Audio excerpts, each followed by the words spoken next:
Discussion,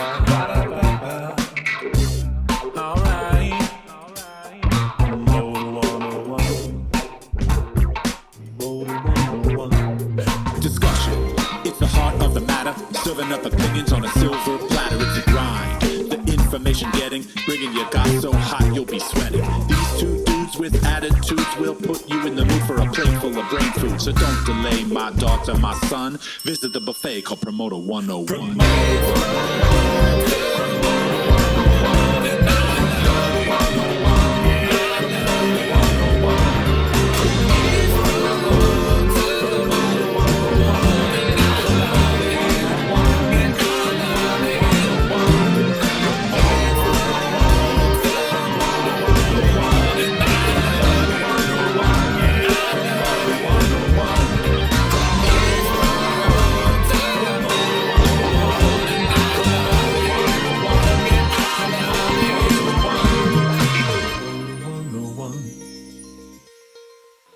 Welcome to Promoter 101. It's episode 235. Luke, this is the sixth show back in the reboot era. How you feeling about things? Are you ready for the big podcast show today, my friend? I am, man. We're recording this on a Sunday night. I just got back for the Indianapolis Colts and Titans game with family here. Had a great week of some client tour starts this week. Excited because not only all those things, but we have independent artist group's head of global music, Mr. Jared Arfa, later up on this podcast. We also share a show tonight. We have a sold-out show in Portland, Oregon. Doors opening any moment for Brass Against, sold-out show at Mississippi Studios. Pretty stoked about that one as well, too. Glad to have that band back on stage. Pretty timely message those folks are delivering. So excited to have another sold-out show between us, Dan. Luke, the AP poll is just freshly out. Penn State, your alma mater, ranked number 3. My Oregon Ducks, ranked number 6. We're heading east to State College next Saturday night for the Whiteout game,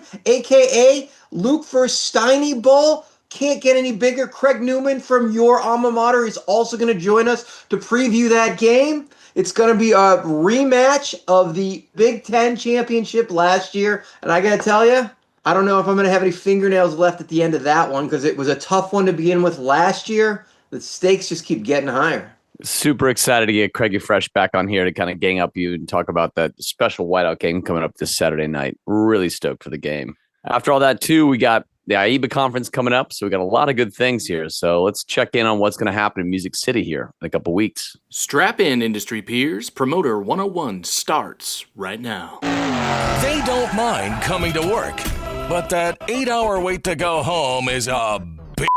Steiny and Luke in the morning on Promoter 101.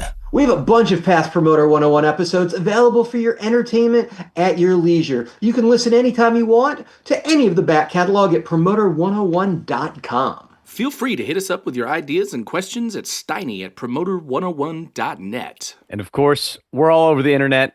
That's where the real conversation's happening. On X, the show is at Promoter 101. I'm at W. Luke Pierce. Dan's at The Jew. Over on Instagram and Threads, the show is at Steiny Promoter 101. Dan is at Dan Presents, and I'm keeping it real with at W. Luke Pierce. Luke, do you think X is just a dead vehicle at this point? Has it become the Friendster of social media? I mean, not if you like Nazis and porn, Dan. It's like a great place to be right now for those things. Well, as a lifelong Jew, I have a feeling of the Nazis. How about porn? I have a feeling of porn, too. The bastion of free speech that is X, Dan. There's a lot of conversation happening. People really want to know what your opinions are. Well, luckily they've tuned in, and we're going to just give them a humdinger of those today. Shall we, Luke? Shall we?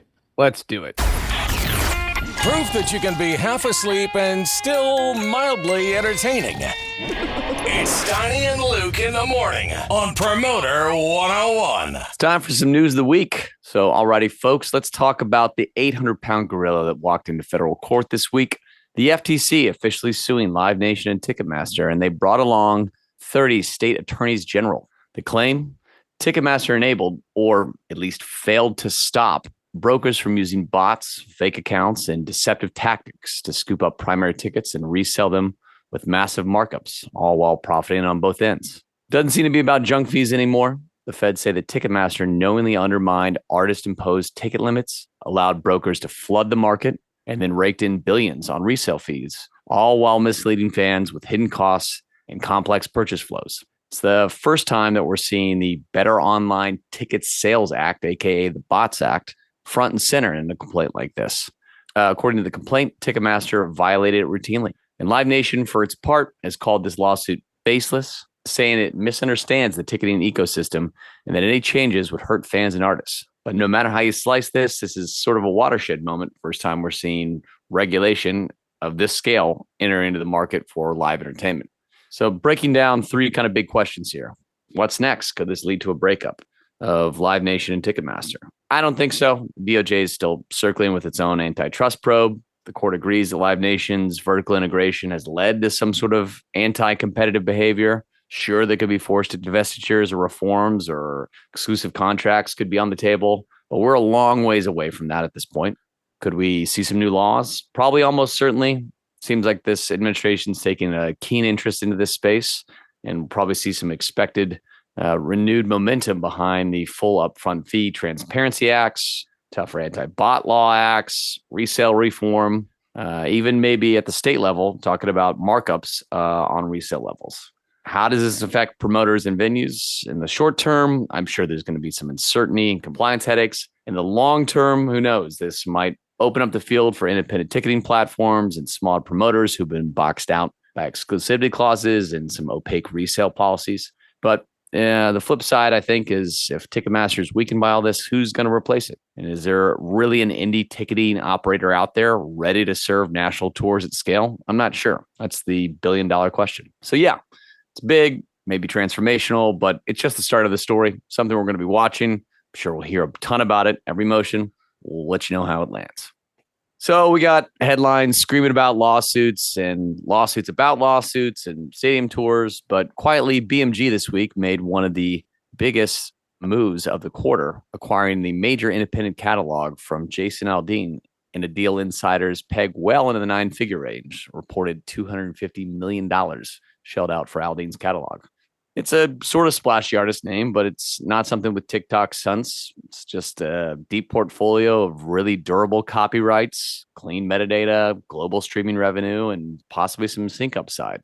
And I think it couldn't be more telling at this moment because the music IP market is heating up again, even as some of the original players have hit the brakes. Hypnosis, of course, went under this year and basically was sold for parts. Their public fund model buckled under the pressure from rising interest rates and cooled the market for a second, but things are back rip-roaring. At the same time, you're getting great reports that recorded music revenues are surging globally. IFPI reporting a more than 10% year-over-year growth across streaming, physical, and sync. And now you're seeing even more entrants from private equity and family offices circling back, and strategic buyers like BMG are quietly feasting on these mid-market catalogs that don't necessarily make variety headlines, but print money every quarter. So I think we've entered this post-FOMO phase of music rights investing. The gold rush is over, but the miners are still out there, and they know what terrain's worth sticking around in. So this BMG acquisition tells me a couple things: that fundamentals of music IP still work, streaming volume still growing, sync licensing growing. The international monetization makes certain catalogs, very attractive today, if not more than they were 3-4 years ago when interest rates were low and there were a ton of entrants in the markets. But this also tells me the game is a little bit more disciplined now. There's maybe less hype around it, more due diligence, looking for more clarity from catalogs, what they're buying, making sure they have the right data health and admin infrastructure. And the third thing is that there's room to grow, but it's not necessarily going to be for everybody. I think buyers are prioritizing scale, cohesion with existing catalog purchases, and some synergy over celebrity names or nostalgia points. While Wall Street might be jittery about multiples and the SPAC era, and this space at least is gone, the IP market really hasn't left. It's just gotten smarter. Let's talk about something, Dan, that you usually don't hear at artist dinners or booking meetings, unless, of course, you're sitting down with our friend Peter Temkins. Festival insurance. It's gotten weirder, more expensive, and maybe more strategic than ever. I got forwarded a report from a firm called ESP Specialty. It's a firm that covers the insurance marketplace. It's one of the largest insurers in live entertainment. And here's basically what I found in the report. Festival insurance premiums, looking out for 2026 and beyond, are up 20 to 35% year over year. Deductibles are rising. And maybe most importantly and most interestingly in this, exclusions are tightening. That's exclusions for weather, alcohol, crowd control, and a new thing that I had to look up and research, which is reputational risk. Not that I wasn't familiar with what that term means, but in the context of insurance, it was certainly something new to me. So in that case, reputational risk, what we're talking about here, if your festival books an artist with a controversial past, or if your crowd draws scrutiny, or if your last event had safety events, underwriters are flagging that stuff now. In some cases, they're refusing outright to cover it. So this ESP report is available online very easily, kind of outlines what's expected just to get a policy. They're expecting some basic stuff: detailed weathered contingency plans, documented medical response teams, certified security and crowd safety control protocols, backup vendors for staging and power.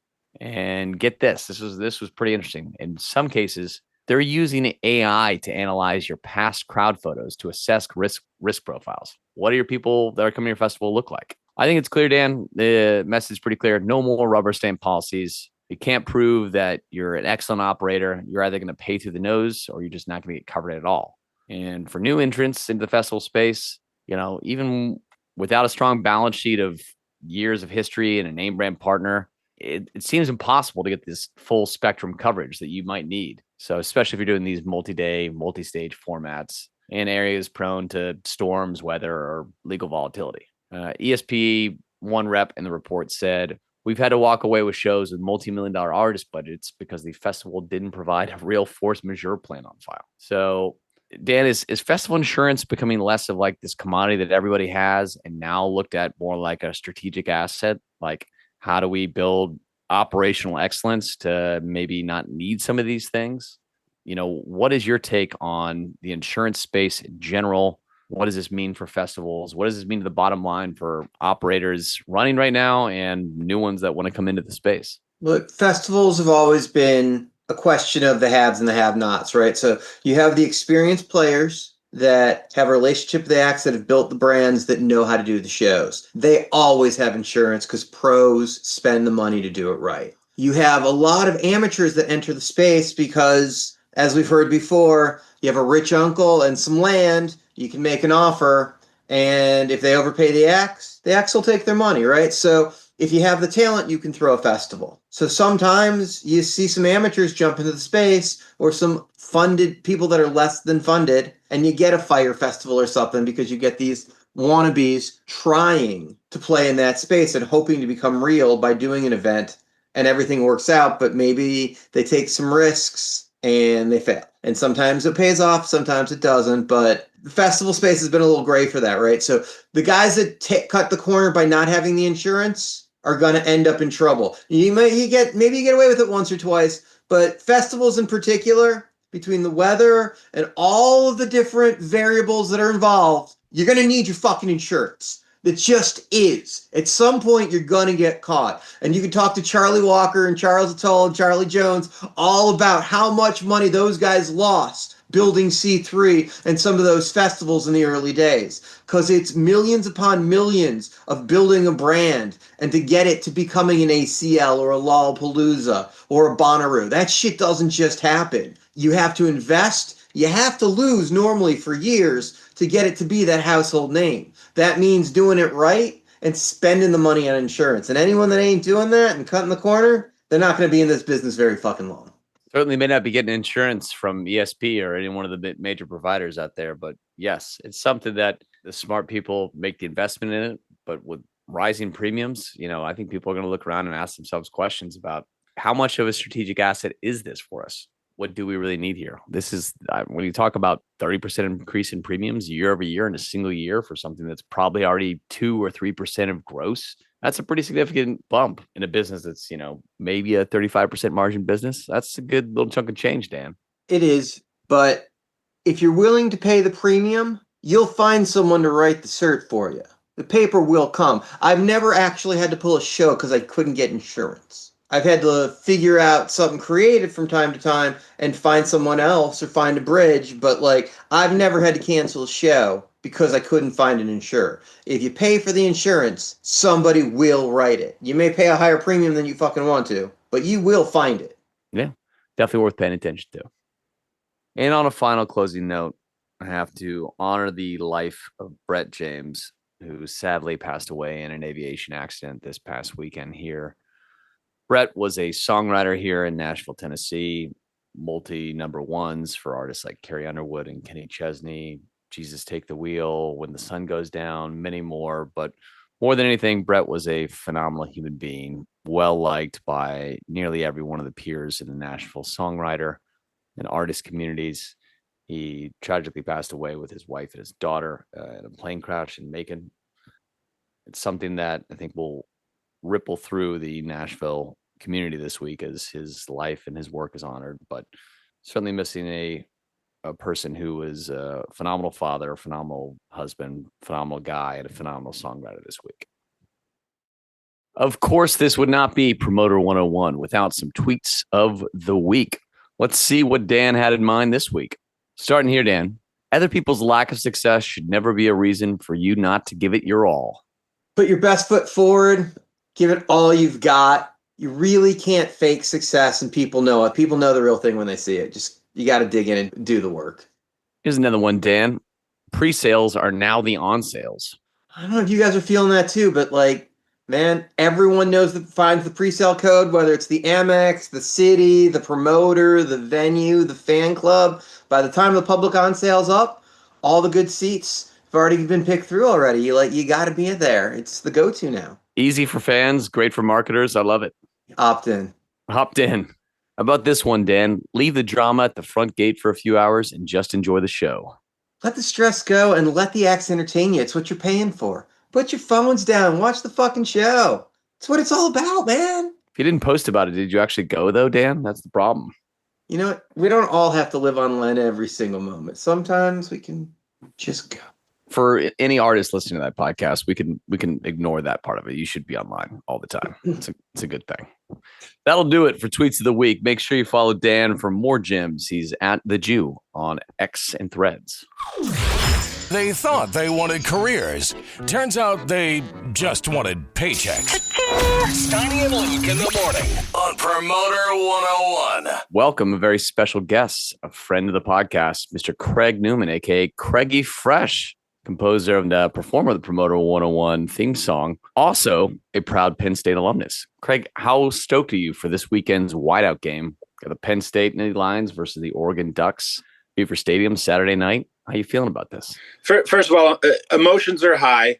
You know, the intense love that I have for Penn State is only equaled by the intense love I have for Dan Steinberg. Which, by the way, if I may point out, I'm sitting next to a framed Penn State football moment, Joe Pa and a player that was purchased for me some years ago by one Dan Steinberg. So I sit next to that in my home office. The pride that I have for the school, the pride that I have for the team is immense. The whiteout game, the Oregon visit. These are intense, massive moments for a team that quite hasn't climbed that hill. And I think if you're a fan of Penn State football, first of all, if you're a fan of Penn State athletics, you know that so many other teams have reached that mountaintop. And the football team just hasn't in so long. And they've been so good and come so close. We watched that game versus Oregon late last year in December, and there was so much hope and there was so much passion, and obviously the Ducks took it. And now here's an opportunity to play on our home field with a whiteout crowd, meaning just everywhere you look, you're going to see intense fans wearing white, screaming, yelling. And that's not easy for the visiting team. And it's so powerful for the students and for the alum and for the team, the alum and the team, to sit there and listen and watch. So, you know, for me, being 3,000 miles away, watching, an armchair fan, I'm going to feel that energy coming through the screen, and it's just going to be a real joy. Obviously, I could sit here and say regardless of the outcome, but I think as a true Penn State fan, nothing but a victory will suffice. I love that breakdown, and yes, I agree with you. We got Penn State coming in 3-0 off a bye week here, well rested, but not particularly tested yet this season. We haven't seen like a flashiness from Drew Eller anywhere yet. But Oregon coming off a nice rivalry game with Oregon State, coming in 4-0. They're playing pretty top tier. It's going to be two really great football teams duking it out under the lights on Saturday night at Beaver Stadium. Yeah, you could say that Oregon is the best team in the country right now, and I don't think many aficionados would fight you on that. The way they're playing, both offensively and defensively, they're just sound as a pound. And, Penn State's got a lot of returning players, which is always beneficial. But, Luke, you made a great point. we've played a couple of games so far versus 7-11 State and Little Sisters of the Blind. Yeah, it was great. Yeah. So we gotta rise up and play. Oh, I'm sorry, the best team in the country. That's massive, man. That's a giant shift. Look, that's high praise, and I'm sure Ryan Day would have something to say about that, as the AP poll is currently calling the defending national champions Ohio State #1. Miami's looking really beautiful. We got some good teams in the hunt, and we can figure that out as the season plays off. The genius of this week, early on, before all the injuries, before all the problems, the rematch that everybody wants to see. I wish the game were at Autzen because I feel a little more comfortable at you guys coming to visit us. Yeah. The fans are going to be a factor. That stadium is massive, and man, are you guys loud. The whiteout it's been covered, I think, decently by sports, but it's one of the best, sports experiences in America. Like, I'd say that hands down. You got the Ryder Cup this weekend. You have US Open in tennis. You got all these wonderful, amazing sports experiences. I don't know if there's really anything that I've ever been to, from 300,000 people at the Indy 500 to the final holes of the Masters to what is experienced, honestly, at the whiteout. It's 109,000 people, all in white, under the lights, having tailgated all day. Like, you factor that in to the level of just general spiritedness, intoxication, whatever you want to call it. It's one of the coolest things in sports. And it's something that, regardless of whether you're a Penn State fan, an Oregon fan this weekend, it's something just worth experiencing once in your life. I highly recommend getting yourself up to Happy Valley and to State College to go visit Beaver Stadium for a whiteout. It's just something I have so many fond memories of, and it's been probably 7 years since I went to a whiteout game, but I candidly don't know why the three of us are not at this game, along with my business partner, David Britz, of course, as well, too. If I may, being in this business that we're in, there's a wonderful juxtaposition between sports and concerts. And, you talk about some of the biggest shows you've ever been to, and you guys have done that both domestically and abroad. You've seen some pretty massive shows with some pretty massive crowds. But when you get into a place like Beaver Stadium, and I had the honor and privilege of being on that field when I was in school, because I was involved in certain aspects, as were you, Luke, where it granted us the right to be on the field helping, whether it was running the card block or, being a part of the Interfraternity Council, whatever it was, and being on that field and doing a 360 and just seeing, the sheer size and hearing that noise and feeling the gravity of what's going on in that moment. I can tell you, I've seen some big shows. I love concerts. I love it when the crowd is rocking, but there's very little that compares to over 100,000 people screaming for the same purpose. They've quantified that, in fact, the kind of brand of the whiteout, huge entertainment, huge sound inside that stadium. And they play Jack White's Seven Nation Army. They would play that on almost every first down, a lot during the game. They did this so much so that, fans will jump up and down to the oh, oh, oh, oh, oh, oh. That volume of jumping up and down on Beaver Stadium when they would play that for so many years, that wave effect actually caused structural damage to Beaver Stadium. And so they actually limit the number of times they play that song to prevent people from jumping up and down, and had to reinforce the stadium after almost a decate of people doing that. You'll notice that they don't play that song as much as it's called anymore, Beaver Stadium, but you guys are the Natty Lion? This is confusing to me. You guys pick a fucking animal. Well, we have a Penn State president to thank for that, whose last name was Beaver, as Craig, and a former Lion ambassador, I'm sure, could tell you about the history of Penn State there. But yes, Beaver Stadium has nothing to do with the Nittany Lions in an animalistic sense of things. But look, we don't talk sports very often on the podcast for good reason. We're not a sports podcast, but this is a special game. We're taking each other on. It's a national televised game day game, and it's going to affect one way or another. Two undefeated teams are walking in. One's coming out and going to drop down on the ratings for sure. So it's a big one, and it's certainly the game of the week. Although I think Washington and Ohio State's going to be one hell of an entertaining game as well.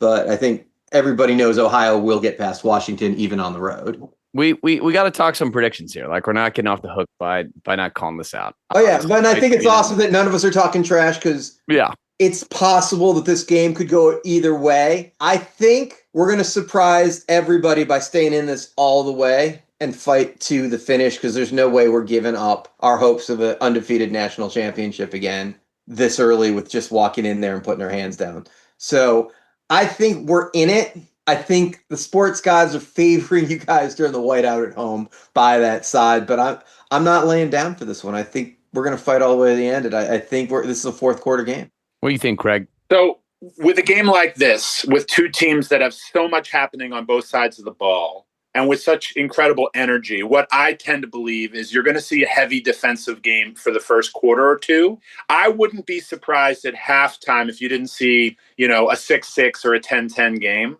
And I think coming out of those halftime speeches, you're really going to see offense on both sides start to accelerate. My prediction is that it will be, in the end, if I had to go down to score, I would say probably something along the lines of 31-28. And of course, I am going with Penn State. I love that call. I feel the same too. I feel like if Penn State kind of leans on the run, manages the clock, this could be something more like 24-20 Penn State or 27-23 Penn State, something like that. I think it's going to be a really, really close game. I could definitely see Oregon leading early in this too, and a strong Penn State close. We've had problems with sluggishness in the first half for like 3 seasons now under Drew Aller, but in backs like Katron Allen and receivers like Kyron Hudson and Pena, those guys seem like they're going to perform really well under the lights and can punch through some of Oregon's defense, which is some of the best in the nation. So I think it's going to be a tight game. Penn State wins. I'll call it 27-23. And there's a belief, and I'll leave it my last thought here. There's a belief that Penn State just hasn't been able to beat the big ones in the big moments. And if we're really going to prove that we can, this is the year to do it, especially with all the pundits talking preseason about the potential for Penn State to go all the way. This is the game where really James Franklin needs to dial it up.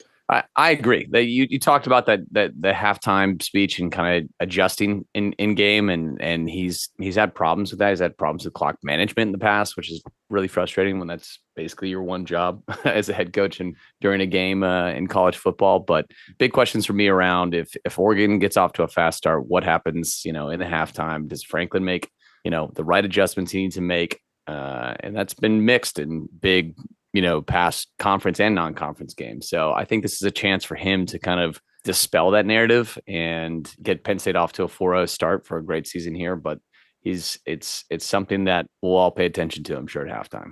Shout out Neshaminy High School, by the way. That's where both James Franklin and Craigie Fresh went to high school. Neshaminy has graduated quite a few Penn Staters, I feel like, over the years. Kevin Kelly, kicker from there. They recruited a lot out of Neshaminy. That's right. The Barr brothers who played in the NFL. Yeah. So shout out Monco. Is that Monco? That's Bucks County. That's Bucks County. That's right. I was CB West. We played you guys in golf and basketball in high school. Yeah. So. The great golf team. Let's get to the wager, right? Straight up, straight down, win, loss, lunch at the White House in Aspen, Luke. Winning team gets the privilege of the losing team's alma mater to buy for the table. I'll take that bet all day. I feel that that's a fair, gentlemanly bet. No points need to be given, although I think in this particular case, I'm guessing the line is against us. I haven't even looked. I haven't even either. I'm curious. It's probably, my guess, 2.5, 3 points, something like that. It's close. Yeah. But yeah, I assume you guys are favored. Lunch at the White House. Let's call it a 6-person table cap. But I think we know who the normal suspects would probably be at that table. I'm in. My flight got moved earlier, so I'll be there. We'll have to round out 3 other people that we like for a nice lunch this December. So shout out Jim Louie and the Aspen Live family. Looking forward to seeing y'all in December. Looking forward to this Saturday. I don't think it's been announced yet, but you're interviewing Jonathan Shank, which will be a podcast at Aspen Live. Well, we're announcing it right here, right now, I suppose. Our good friend Jonathan Shank and I will be sitting down for a little fireside chat at this Aspen Live. Pretty stoked to sit down and talk about all things Terrapin Station. Guy's doing a lot of cool stuff. Huge shout out to our friend Craig Newman for joining us on the podcast, talking a little ball here, a little departure from the normal music business tones here, but always a pleasure to have him on here. Always a pleasure to see him. Stoked for this Saturday night. Either way, it's going to be some good football. Tune in to NBC and Peacock for the game, 8:00 Eastern, Saturday night. Penn State Nittany Lions and the Oregon Ducks under the lights at Beaver Stadium. If you're listening to this, tell a friggin' friend about Promoter 101, because it is the bomb. These guys are the gentlemen. Connor is the shit. Can I curse? I don't know. But I love what these guys are putting out and have since day one. So please spread the word, spread the gospel. Promoter 101. Well, thank you so much, Craigie, on your birthday week. Love you guys. Love you too, big guy. Your excuse to turn up the volume and drown out Karen from accounting.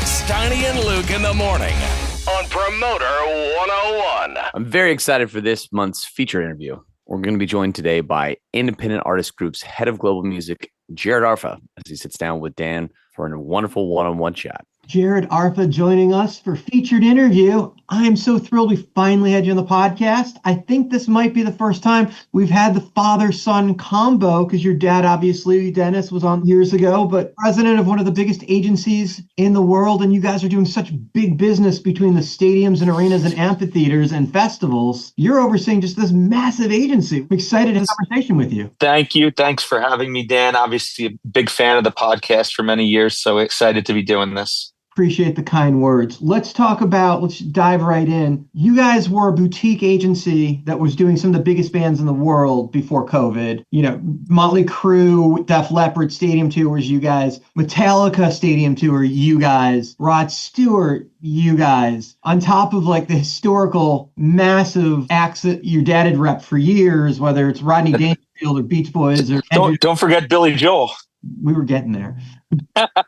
And you guys have expanded with a bunch of these amazing other agents, right? It's like Michael Arvin's there, and you've got Peter Paccolaro, and you've got obviously amazing thing going on in Toronto now as they built off the office around Nick Storch. And not to mention Marcia Vlasic has got a roster that could be a boutique agency by herself. But all of this together, so calling you guys a boutique would be a little soft, because you guys were probably the biggest boutique in the world. I refer to us as kind of a mini major. You know, we still have only 25, let's say music agents, whereas the big guys, it's probably 4 times that amount in their departments. But I like to say, to use a baseball reference, we have the most hits per at bat, meaning we have the most headliners per agent. I think, the vast majority, with the exception of like the really young guys, all have either an amphitheater, arena, or stadium headliner. And I think we're trying to keep building in that fashion. I mean, you look at like Nick's roster, and it's just like his alone has got to be the better part of what's the wall at Hot Topic right now, with the Falling in Reverse and the Warjunas, and I can go Sleep Token, Ghosts. It's unbelievable. Yeah, we can go on for days with this, right? But it's amazing. But you guys took on APA during yes. COVID. You guys became one agency as a merger acquisition, however you want to refer to it. But now you're a full service agency now that you have the other divisions that came in with them on top of some of the music and comedy that agents that came with them. So right now, not really a mini major as much as you guys are a full service major agency across all boards. The impetus, it started, we were 100% owned by Ron Burkle and had been for several years. He made an investment in APA during the pandemic, and we got to know those guys and saw what they had done for artists like 50 Cent and Mary J. Blige in the content world, which actually really elevated their touring success. And we were impressed. We started to just try them on a few projects, and they really delivered on whether it was something for Perry Farrell or Ghost or Billy Joel. And it got to kind of be this organic relationship where it was like, hey, eventually as great as we were in our space, we were definitely still losing out on certain client opportunities or meetings because we didn't have the full service, shop. Now, we all know that for 95% of artists, it's not applicable, but it's almost the perception really of that really matters, sometimes more than the reality. And I think in the rare situations where you can deliver, it is really meaningful to those artists. So it may just be here and there or one opportunity, but whether it's a branding deal or something in the content space, it just does seem to only generate more loyalty from your client and your artist that you were able to deliver something for them. But again, you have to be careful because it's not for everybody. And I think I always tell our guys that it's like, when you're trying to sign a client, don't overpitch that, because in more cases than not, it's really not viable. Not everybody's a Lady Gaga or Beyonce where they can basically have any brand deal or they can act and do this. That's not the case with, again, the vast majority of artists. But when it does work, it's really important and impactful. Well said. And I've heard this from a lot of agencies, right? That they sign acts because the act wants to be full service, they want to have an acting career, but you're not necessarily Mick Jagger or Taylor Swift, where a Hollywood producer necessarily wants to take you on and give you a role just because you're a musician. You have to add enough name value for them to probably. Yes, it's rare. I mean, I think the thing that we liked about the APA guys, as much as you call us a major, is that it wasn't so big that there were levels of bureaucracy that you have to figure out, who to call for this, or how to connect the dots with this one. So it's kind of an easy, hey, are you into this or not? And I think a lot of times the guys at the agency use me as sort of a buffer to that world. We don't have what would be called a traditional crossover, but it's just kind of, it's really easy to find out at our shop if there's something is viable or not. That's fair. And you know what? We should go back because we skipped right into it, right? You're the president of the agency. You're not necessarily an agent per se. What is it that you do as the president to oversee this massive mind trust murderer's row of agents that you oversee? Well, I never wanted to consider myself an agent. I seem to get thrown into all the problems and stuff. It's a matter of running the department. So I still do a lot of agent work, but really it's managing the company internally from the agents and any issues and problems they have, and dealing with cross-departmental issues, and really being part of the management of the overall company so that there's a broader view of what can be done, what's happening with the agency, then kind of relaying that back to our guys in the music department. I think sometimes I'm surprised with other heads of, music departments, and some of them do it quite successfully. But I think for us, with me running it, and I had previously ran the operations at AGI, there's no internal competition. All the agents know I have their best interests at heart because I'm not competing with them. It's not about, this needs to be me or that needs to be me. And I think that's always been a compelling offering to somebody because our interests are aligned. If they do well, I do well. Whereas I think sometimes if I was competing with them with their roster, I don't think it would be that way. And I have heard at other places where people feel, it's all about servicing, the top agent in that department. And I think I'm relatively unbiased and I back winners. And that's why I think we've been successful for many years in doing that. And I also have an M&A background. So I think when it comes to new deals and things like that, I have a little bit different perspective than just someone who grew up in the agency world. Of course, even though my DNA and growing up with a father in the agency world, it's kind of second nature.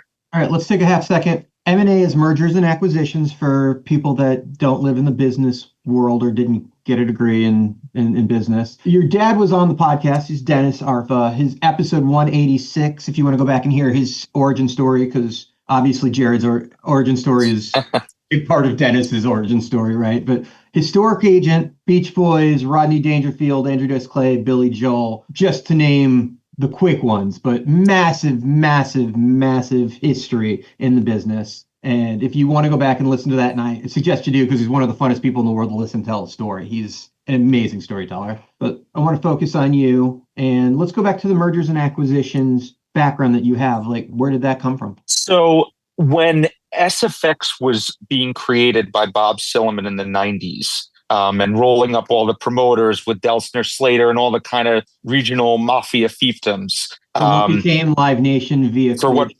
exactly he sold it. So the one agency he bought at the time was QBQ, which was stood for quality before quantity, which was my father's agency that he had started after he left WME in 1986 and ran independently until he sold to them. Now, when they rolled it out the Clear Channel, Bob gave him his company back, which never happened. So I know a lot of people have their mixed feelings about Bob, but in our family, Bob's a hero.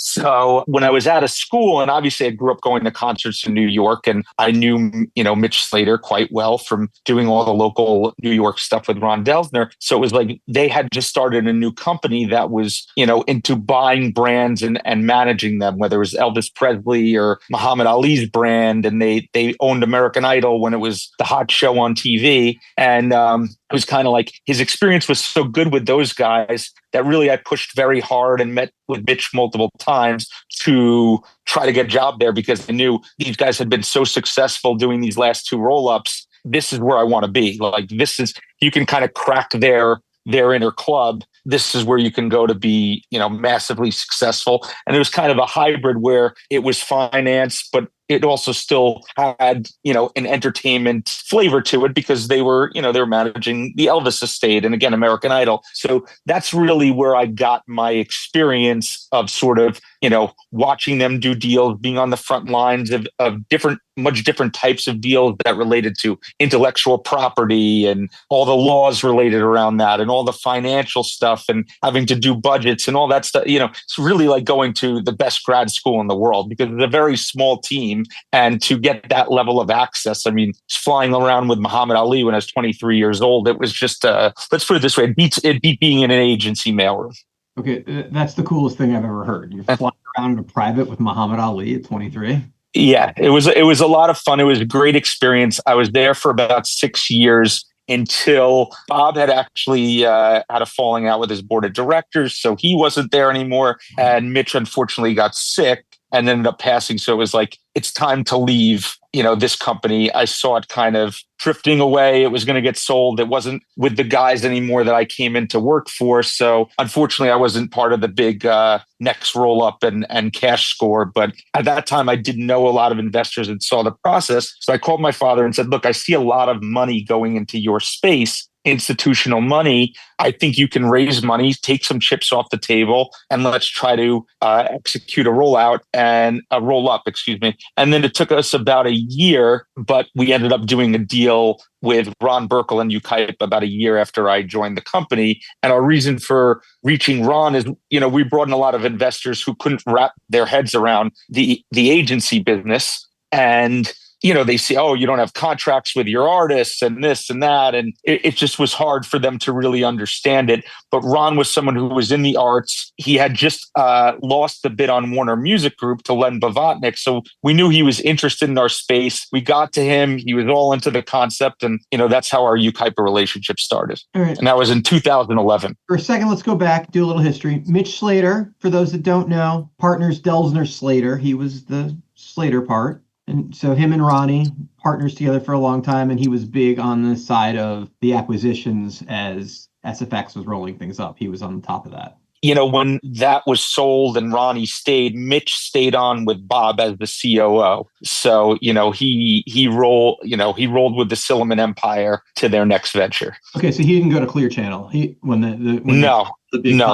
stayed with Bob. Got it. I don't know that I knew this. That's interesting. Obviously, we lost him maybe right before COVID. Does that sound right? It was at the beginning of COVID. Literally during COVID, yeah. Very sad. What a great guy. Way too early. So let's go back. So UKIPA is invested in several parts of the industry right now. They've been growing pretty strong. Yeah, I mean, they were in it before us. They own different film companies. Sometimes they're quiet about their investments. There's a huge film manager that they're involved with that people don't really know. But the thing that's great about Ron is he lets entrepreneurs be entrepreneurs. I mean, people always say, oh, you have all these, Ron has all these businesses. Why doesn't he just put them together? I think his attitude is, I don't want to push anything on people that if they don't want to be together. If they do, it'll happen organically, similar to how our APA relationship came to be. But, there have been things. I remember I introduced them to Danny Wimmer, and they ended up being a minority investor in that business. And it's nice to have some cousin companies. And, we did bring them some UK agencies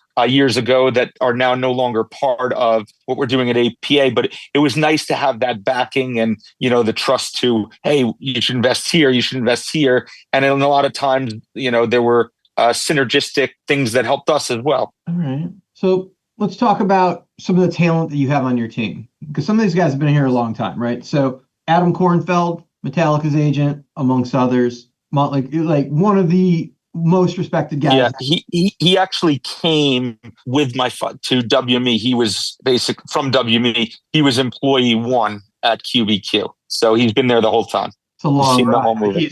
What those guys have done with some of the 80s, 90s hair bands and made them not only relevant again, but the biggest grossing acts in stadium business is insane. I think there's always been, it's like, look, it was never a volume based, and we've tried to instill that in the agents that we kept. that came from the APA side. It's really about career building and being creative to, keep elevating your artists. It's never been about just volume and, just get this out the door. Is really being thoughtful of how to elevate artists' careers time and time again. And I think, the testament is that for an independent agency, which we were for many years, our retention on big clients was so high that, and I think we're probably one of the only ones that really never, kept artists at a certain profile and really didn't get poached much because we were so good at what we did. Well, clearly the proof's in the pudding.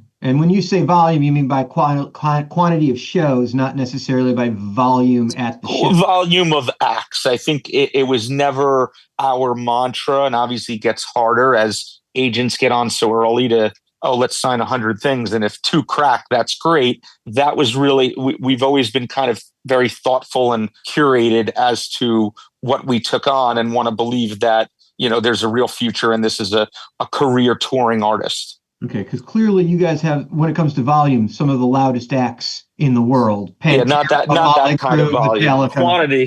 Quantity of artists. But I think, people are just discovering now. I saw some agent post the other day, rock is still alive. It's like, where have you been for the last, dozen years?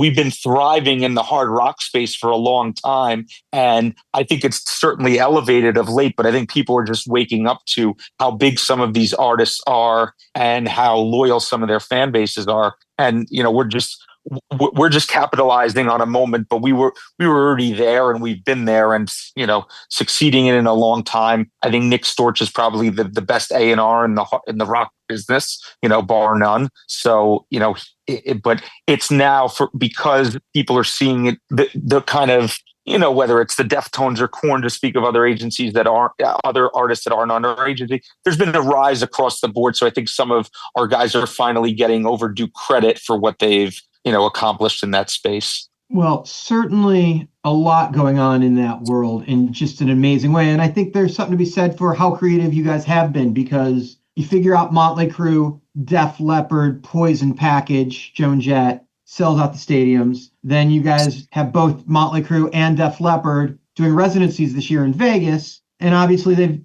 Def Leppard, you saw go back out with some of the classic rock acts last year. So the ability to play them to the different crowds and still play massive stadium levels multiple years is incredible. And then figuring out, okay, now let's go to Vegas, is clearly you guys are figuring out how to pick up the money that's left on those tables without going back to the same venue in the same way too many times. And being creative, it's Leopard is a rare bit, it works with Motley. It also worked with Journey. But I think also some of these artists have risen and become, more iconic over time. And I think it's our job as agents to capture that and see it and kind of be ahead of it. And I think Leopard is one of those examples where these guys are a giant band. And I know they were kind of a shed band for year in and year out in the 90s, but we just saw their elevation. You can't turn on Sirius Radio without hearing Def Leppard. And I think their fan base is so big, and it's just figuring out creative ways to parlay, what's already there with their big base. I don't think since ITG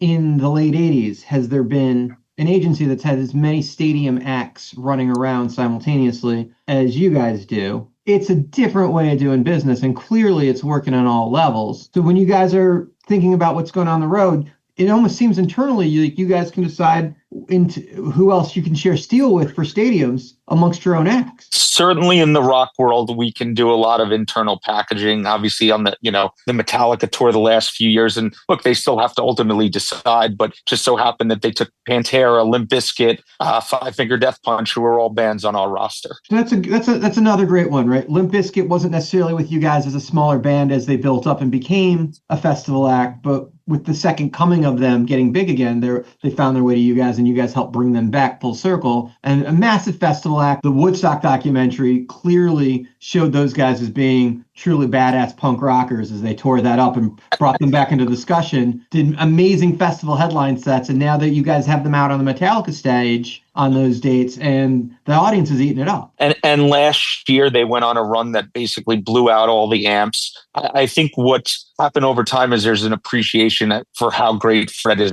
as a front man. You can almost put him in front of anybody and he wins you over. He just has this, he's just so dynamic and so incredible. And I think, over the years, maybe, that was slept on a little, but it's great to see him now getting the credit and success that I do think he deserves as being kind of, one of a kind. Certainly an amazing live show. And for those that got to see it last year, I think it got the most attention because they had Corey Feldman opening for them.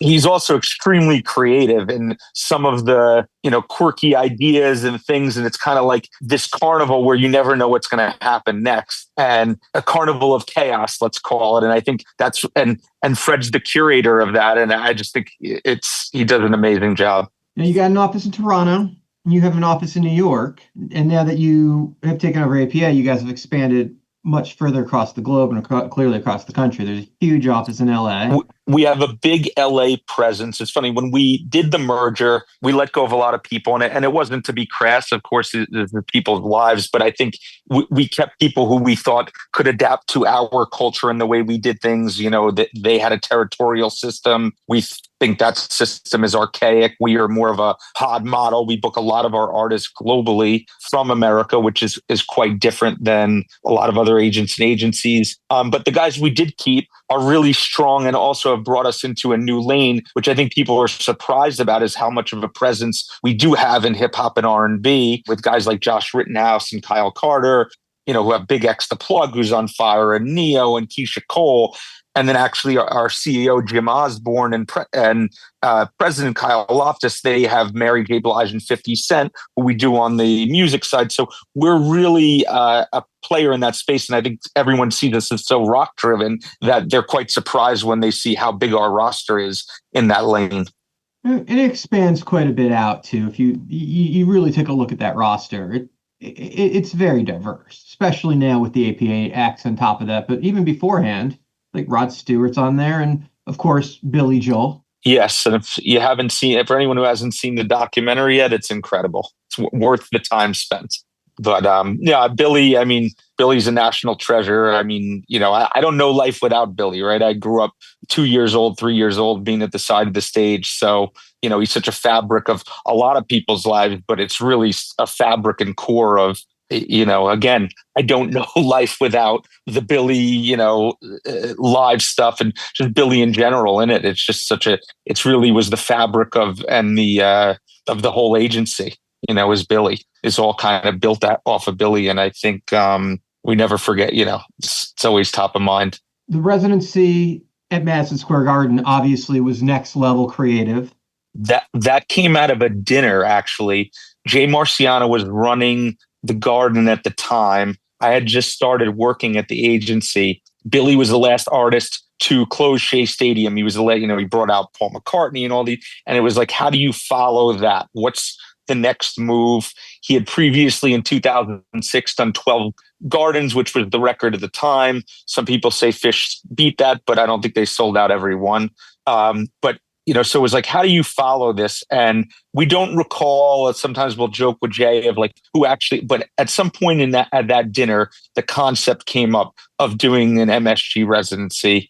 It took a few years to come to fruition.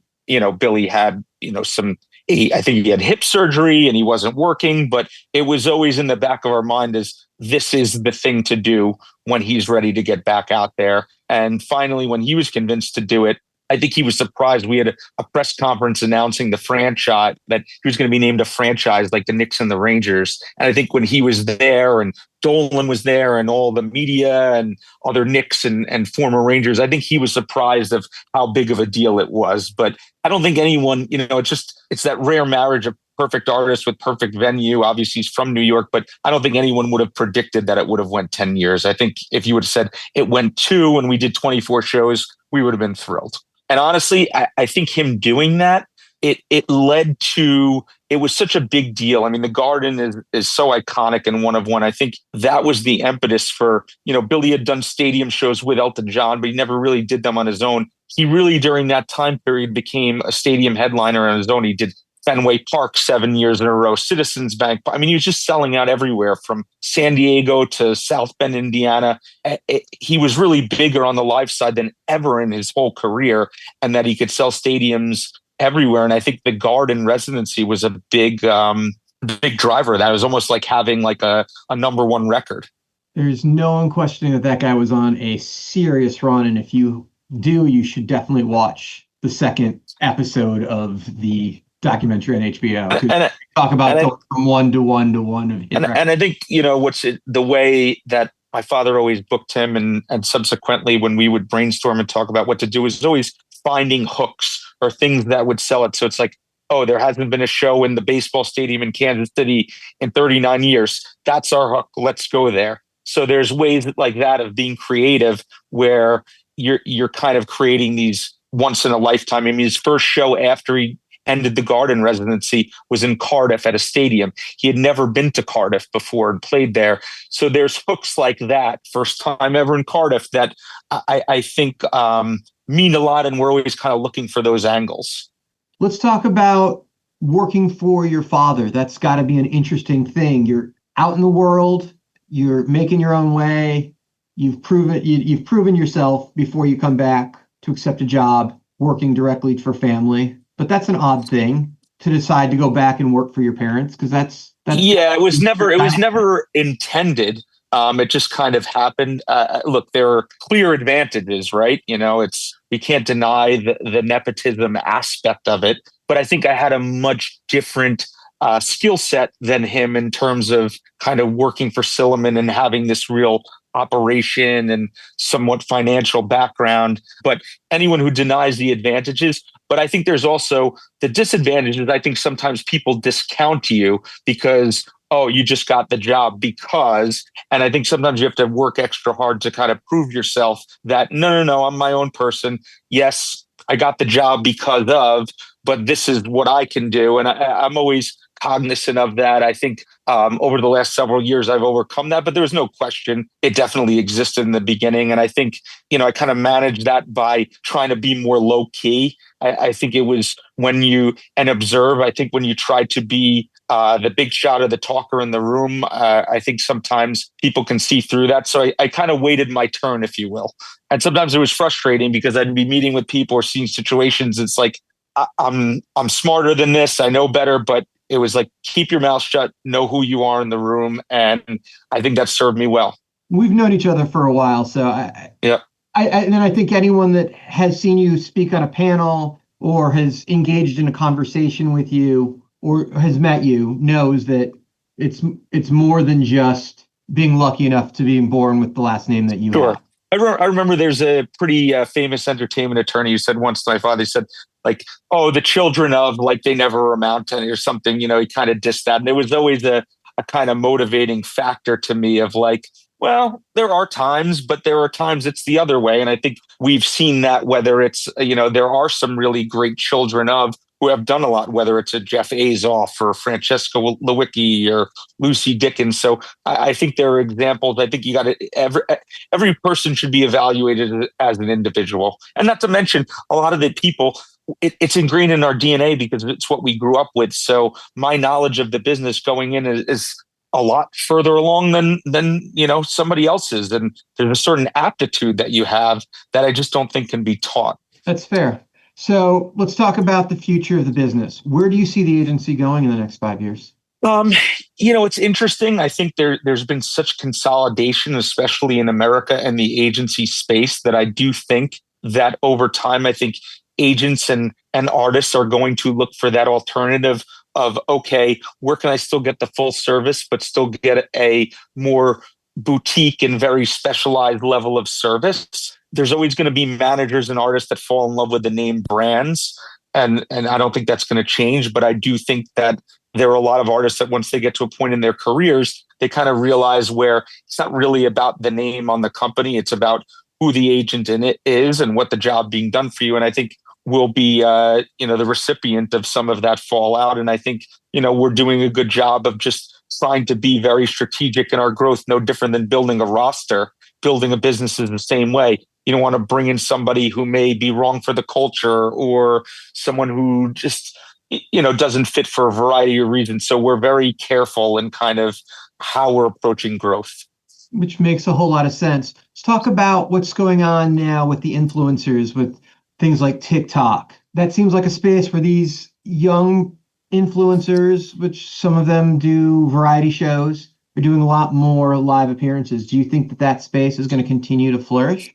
It is. And I think so. You have that with podcasting and basically any celebrities. It's like we represent a couple of the New York housewives on the reality side of it. And we're doing live business with them where some of them are getting to show up and do their show 40, 50 grand a night. I can't, you can't sneeze at that. That's real money.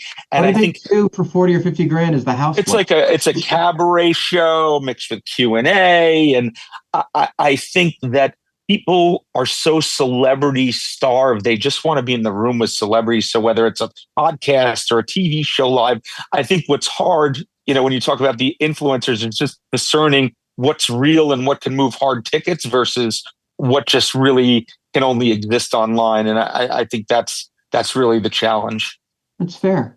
And it seems like there's an interesting space of them finding their fans, but them developing shows. And I think it may be an equilibrium that we'll have to see with the artists in that space that can develop a show. Right. You get it. Not necessarily. I remember when Charlie Sheen was going through his whole melt, and we went after him, and he ended up doing a live, doing a live show. And I think he did direct with Live Nation. It didn't work out with us, but to me, it felt like, okay, this guy couldn't be hotter. This is going to be great. But then he had no show, so the people that saw it the first night were like, "This sucked." And you still have to really develop a show.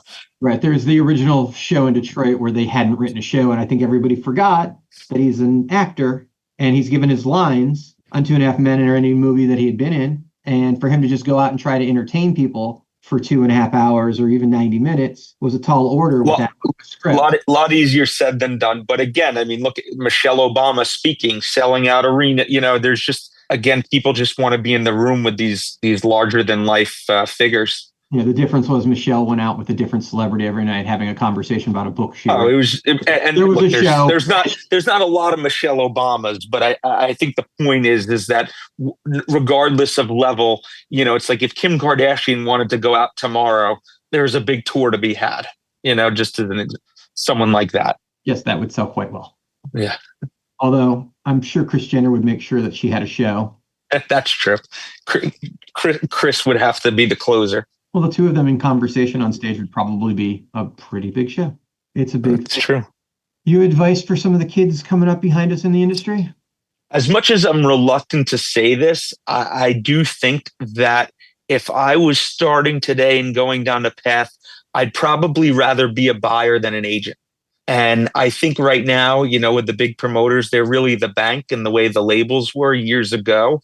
And I think in the agency business, although, we're thriving and many of our agents are thriving, I think it's a lot harder than it used to be to sustain a superstar. And I know a lot of agencies will put the superstar on their roster, but doesn't mean they're really getting paid by them. It's just, I think you have a better chance, or sometimes you're at a big company and the superstar grows and you kind of get picked off by your own people internally. So it's a lot harder to sustain that. And I think that if you're a buyer and you're in business with a star, I think it's a lot easier to maintain the relationship. If you're the buyer and you've got Coldplay at Live Nation, or that's just an example, but anybody that's big, and there are of course exceptions, but I think if you want to play on the A+ level and be with the superstars, I'd probably rather do it from the buying side. I think grass is always greener. Because as a talent buyer, and you and me are at a different place in our careers than the people that we would be giving advice to that might be listening. But it's certainly easier to break into the next level as an agent, because if you get lucky enough to have ears like Nick Storch and you can find the next sleep token early on, you can rise them up with them and you can get through a lot of borders to entry fairly. I'd say that, I think, to get to that next level early on. You're right, but I think his skill set is extremely unique, and You're they're talking about Nick? so yeah. I'm just saying Nick's ears. Yeah. Obviously, Nick is an amazing. He's not. Right. He's a veteran. He's not new at this. Right, he's not new, and I just think that he's an exception to the rule. I don't look at. I mean, there are stars, but I don't. And someone might have one or two, but I think there are probably less star agents. It's really more about the agencies now.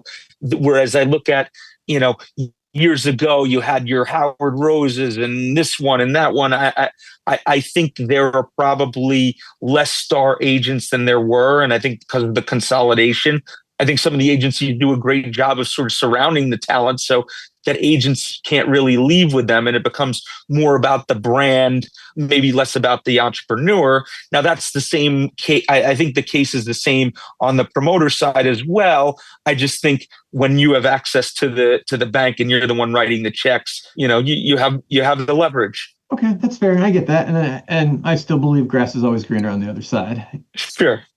We'll trade for a day and let's see. That would be fun. Just running around your office for an afternoon is a lot of fun. So there you go. I think it would be fun to get to sit into the meetings. Yeah. I would love that. Anything that's coming up next year we should be watching out for that you're super excited about? I mean, the rise of, we're really excited about Big X, the plug, how big he's getting. Just some things. Obviously, Sleep Tokens tour coming up is massive.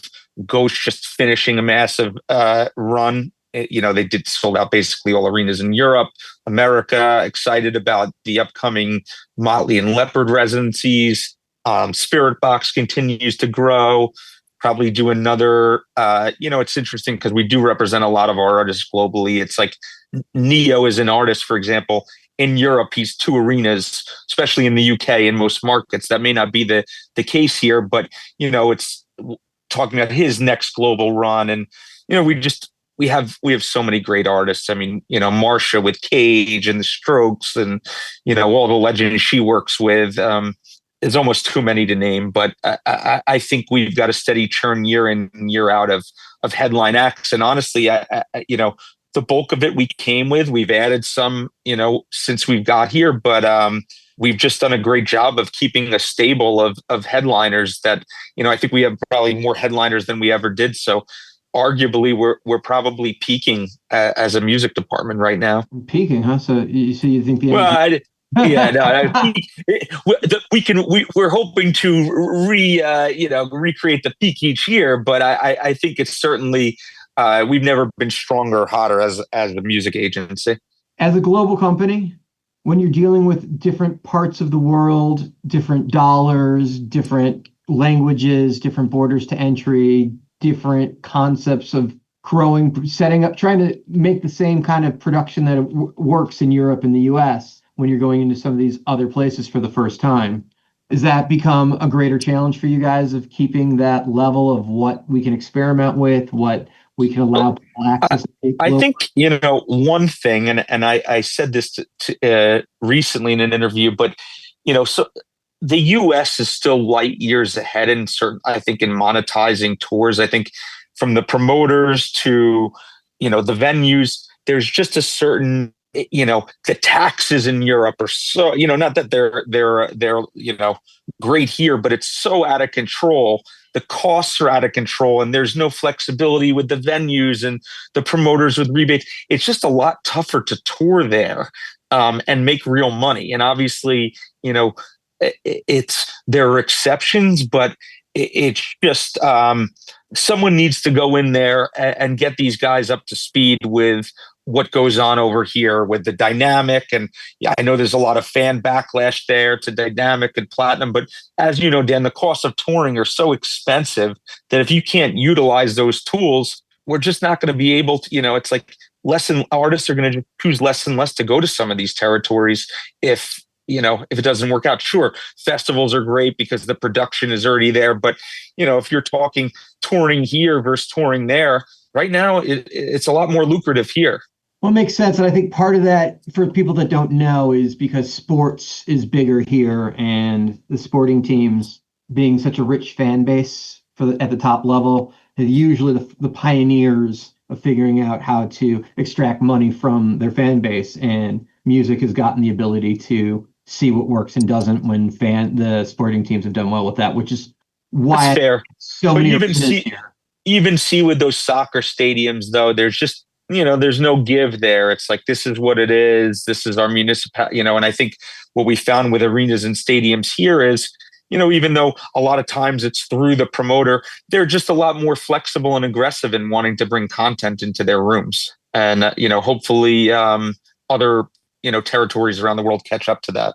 Sure, and maybe at one point we'll start to see amphitheaters exist internationally too, which would definitely change the game on why so much talent works here during the summer. That's true. Except it's like 110 degrees there. Not that it's much better here, but we agree. I agree. We are fans of the AMP model. Love it. Well, I want to thank you so much for taking time and talking to us. Always appreciate talking to you, but it was great to be able to bring in the world to enjoy this conversation with us and learn a little bit about what's going on at one of the fastest growing agencies in the world. Thank you. Thank you. We appreciate it. Look forward to more things to come, and always happy to join again when we have something else to talk about. Would love that. Wake up with Steiny and Luke. And then you should probably question all your life choices. Yeah. Promoter 101. IEBA's coming up. It's conference season. It's the first big one of the year. Nashville, Tennessee, the one that isn't affiliated with any media outlet. It's just its own conference. And it really is, in my eyes, the one that everybody kind of comes to now. It's really grown up over the last 30 years. And this is the first year Pam Matthews isn't at the helm as she's retired. But IEBA 2025 is at the Grand Hyatt, and they're going to be featuring the Pinnacle. It's October 5th to 7th. It always sells out, so you need to register now.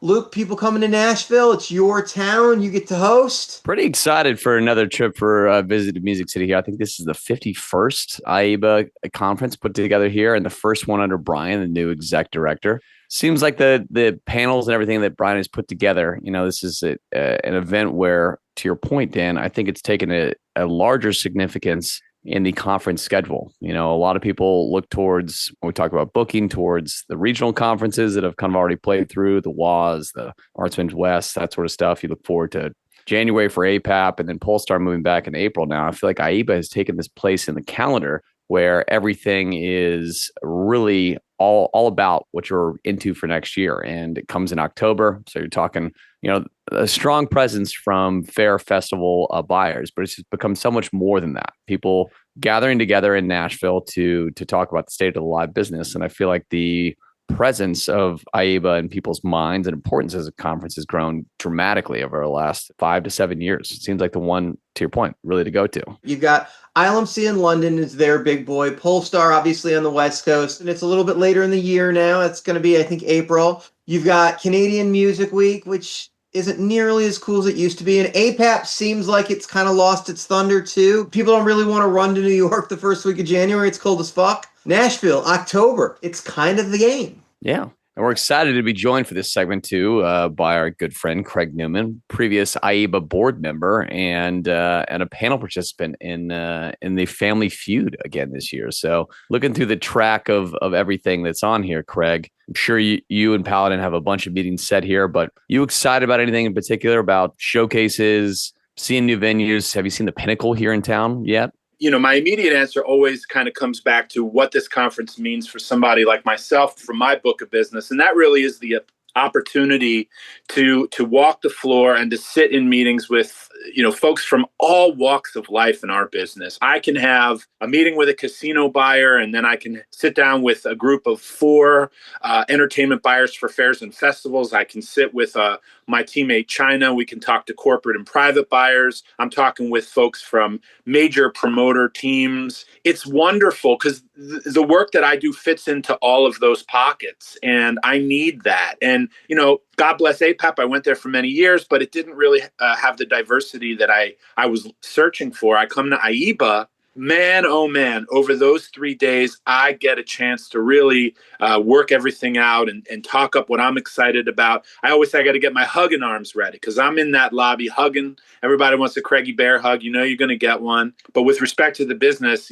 that's a really important part. And then getting to go into the panel discussions and the seminars, I really think it's great that there's so much opportunity for mentorship at IEBA. There are a lot of young folks that come to this conference and who are urged to come to this conference. If you are someone who maybe is in college, just out of college, want to get into the business, you want to learn, there are these wonderful breakout sessions and mentoring lunches that you can go to, and everyone is going to give you the time of day. They're going to give you an opportunity to ask questions, and I think that's fabulous. Yeah, there is something to be said that people are much nicer in person than they are over email and over the phone, especially some of the people, some of the bigwigs. Like, they'll give you a little bit more time in person than you might ever get over an email or on a phone call. So it's nice if you're in the bar and you meet someone, take your shot because it's probably the most time you're going to get from them. And that's your chance to make a first impression that maybe gets you through the door.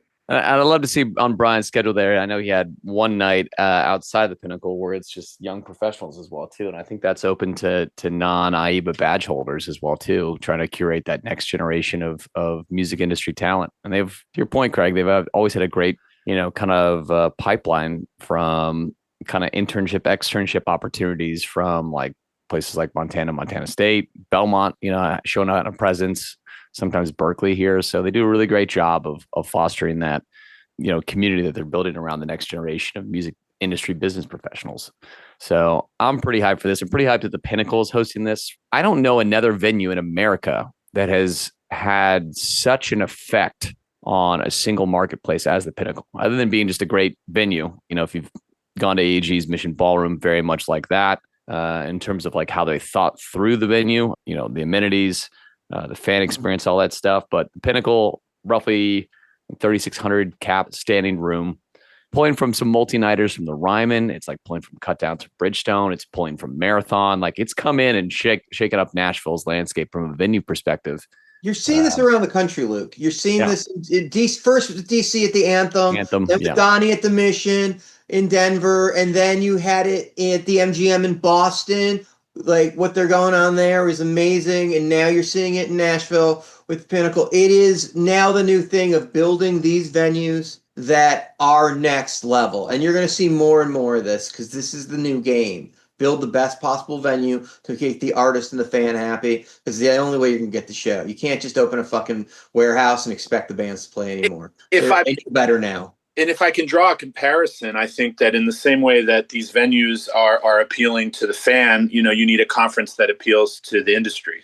And so to tie things back together to IEBA, in the same way that a venue like the Pinnacle is appealing to that fan that wants that comfortable experience and that fun night out, to me, IEBA really appeals to somebody in the biz, somebody that wants to get a bang for their buck, spend 3 days in a great city, during a great time of year with great people, and actually walk away with bookings and making new relationships. I love that. Luke, are there some highlights as far as restaurants you can recommend in Nashville for people to hit on their way in, get reservations before they go? Yeah, definitely recommend. I mean, luckily this conference is, it started on Saturday night for those getting in early. So if you're coming in Saturday or Sunday here, I always recommend reservations in Nashville. All the hip and hot places do book up quickly.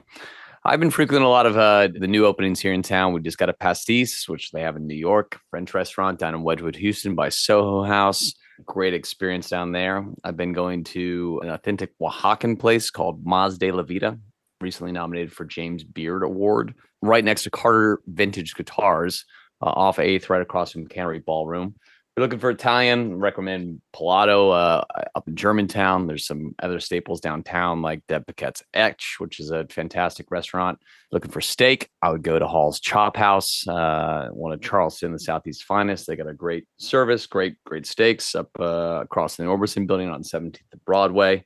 But low key, I will tell you, probably one of my favorite things to do in Nashville is a breakfast and lunch place called DeAndrew's Bakery, which is on 5th and Church. It has also a James Beard nomination for some of its very fine pastries and breakfast foods. But if you're looking for a quick walk right up from the Grand Hyatt, right there on 5th, maybe a block away from CA and Dynamic Talents offices, DeAndrew's Bakery. Definitely worth checking out. Before we jump on, just really quick, some highlights. On Sunday, 1 o'clock, access to experience the award-winning panel.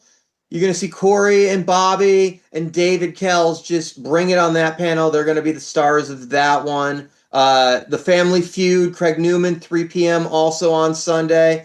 Don't miss the opening reception at 5 o'clock. The cocktails will be flowing. On Monday, they got some fun breakout sessions. Check the schedule to see what appeals to you. But there's some great stuff in there. Making the Modern Fair Deal is the number 3 on Monday, and I recommend that highly because Brian Waymer from CAA and Andrew Forden from Nesty are both on that session, and that that's going to be good because those guys, they're just always fair and good dudes doing solid business. Jamie Loeb is also doing one of those breakout sessions on Monday, so good things happening there that you don't want to miss. And then you've got Tuesday, where you've got the agent panel, Mario Toronto, Braden Roundtree. You can't really miss. It's going to be good. Ailey's going to be there with the brand new Monarchy, Rome, which they fall under with the new merger. So this should be a great panel. It's going to be moderated by Jason Rio for ASM. That ought to be a great one. And then Agent Alley's between 1 and 5, and that's usually one of the greater highlights of the whole conference. And then the closing reception. Can't ask for anything more. And some awards, some friends up for some awards, of course, closing out on that night as well, too. So a great chance for people to be celebrated for their fantastic work over the last year, as well as they generally make their donation to the IEBA Foundation, which is a scholarship program that I'm sure Craig knows all about here, but a great chance to give back a little bit as well, too, on Tuesday night. Well, congratulations to all the losers, because everybody always congratulates the winners. Fuck them. The losers, I'm with you. Here's to the losers. Love it.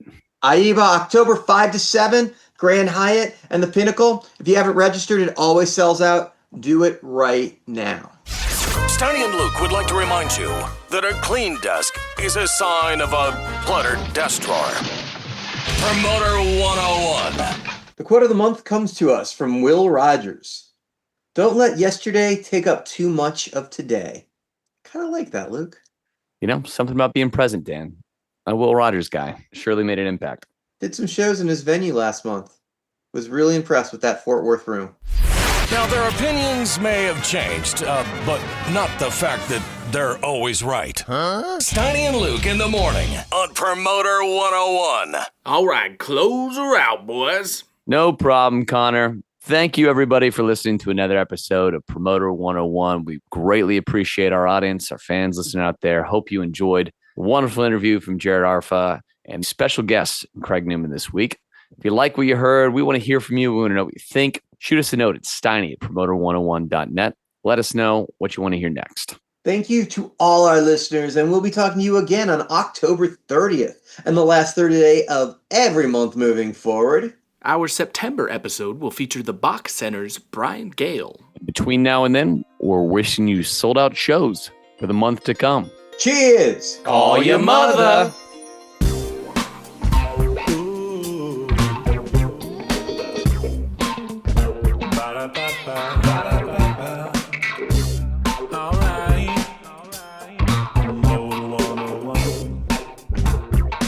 Visit the buffet called Promoter 101.